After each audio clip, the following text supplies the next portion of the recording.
the journey started in college. My senior year, I was taking a lot of credits because I had procrastinated a lot. And so I don't know how many procrastinators are in here. Am I alone? Yeah. Yes. I had a lot of work to do, but I'd been trying to break in still to the industry. You know, I was a senior. I was about, 21, 22, 21.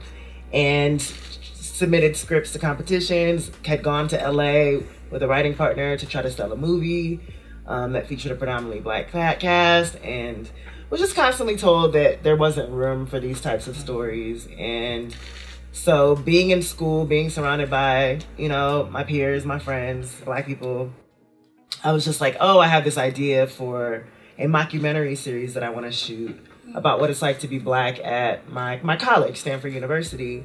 And at the time, I was already putting on a lot of plays, and so I had access to a bunch of the actors who are also my friends in the school.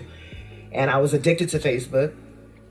And so I was like, it would be so cool if I could just make a series that I could post on Facebook, cast all my friends, and I knew my friends would share it because they're vain.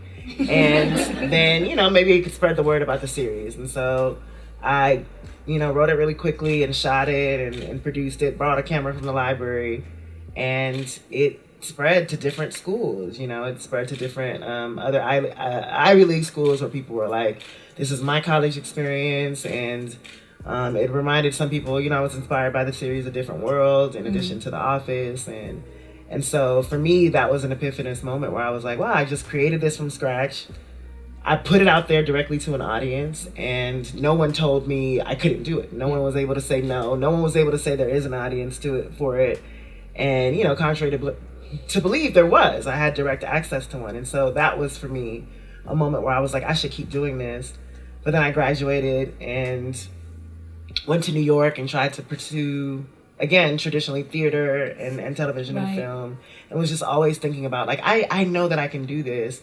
And it wasn't until probably 3 years after college where I created my second web series. And that featured my brother. I'm always using people who are around me. My brother and his group. And that was the first time where I was like, I'm going to treat this like a traditional television series in which I release this Monday at 10 a.m. Every single week. And we just worked to try to build an audience. And then by the time I did Awkward Black Girl, I had learned from the mistakes of my two other web series and put them to practice. And that ended up being my most successful one.